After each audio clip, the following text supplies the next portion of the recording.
তুমি যত ভালোই হও, কেউ না কেউ তোমাকে খারাপ ভাববেই। হ্যাঁ, তুমি ভালো, তুমি জানো, তুমি নিজে জানো যে তুমি ভালো, কিন্তু কেউ না কেউ এসে তোমাকে বলবে তুমি খারাপ। বিষয়টা এরকম কেন? কে খারাপ বলল, কে ভালো বলল, নো ম্যাটার, এটা কোনো বিষয়ই না।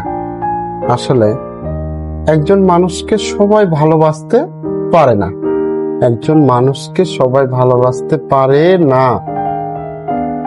তোমাকে কেউ না কেউ একজন খারাপ বাসবেই, এটাই স্বাভাবিক। বাস্তবতায় এই ভালো আর খারাপ নিয়ে কিন্তু জীবন চলে না। আমাদেরকে সব সময় ভালো হয়ে চলতে হবে। তারপরও খারাপ বললো, এটা কোনো বিষয় না, ঠিক আছে? এটা আমাদের মেনে নিয়ে তার প্রতিবাদ না করে সামনের দিকে এগোনোর চেষ্টা করতে হবে।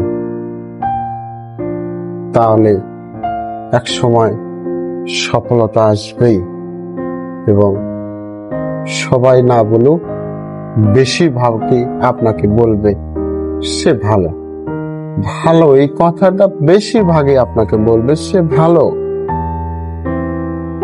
আপনার দূরে থেকে বা কাছে থেকে, দূরে থেকে ভাবতেছে আপনি খারাপ, সে বলেও ফেলছে আর একজনকে খারাপ, কিন্তু যখন সে কাছে আসবে তখন সে অবশ্যই বুঝতে পারবে তুমি ভালো।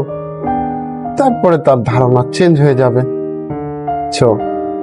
আমাদেরকে সবসময় ভালোভাবে চলতে হবে, তাহলে সফলতা আমাদের অর্জিত হবে।